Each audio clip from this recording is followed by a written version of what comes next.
नमस्कार दर्शक बंधु जय जगन्नाथ। आज गोटे बड़ खबर को मु दिव्य आपण स्वागत जनाऊँगी।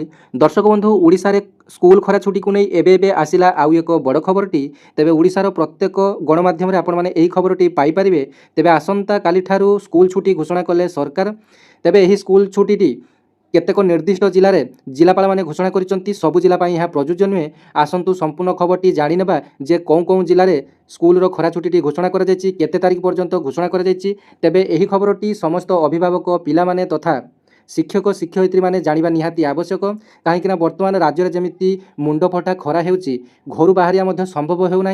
तेबे इतिमध्य सरकार घोषणा करथिले जे प्रत्येक जिलार जिलापाल माने एथिप्रति स्वतंत्र दृष्टि देबे एवं निज जिलार छुट्टी निष्पत्ति जिलापाल माने निजे खुद नेबे बोली सरकार घोषणा करथिले। तेबे आज बलांगीर जिलापाल एवं सोनपुर जिलापाल निज निज जिलार जेते सबु अंगनवाड़ी रही स्कूल रही एवं कॉलेज रही विश्वविद्यालय रही ए सब को खरा छुट्टी भाव में घोषणा कर।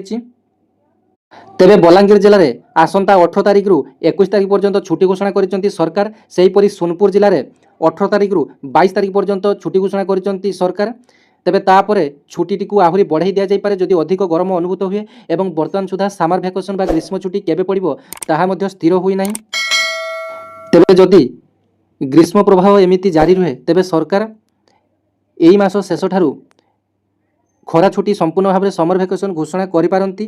भिडियोटी अनेक मात्रा शेयर करी समस्त को जणाई देबे। बर्तमान केवल बलांगीर और सोनपुर जिला छुट्टी घोषणाटा होईची एवं अन्य समस्त जिले में जमी स्कूल चलुला सेमिति सकाळ स्कूल भाव में चली।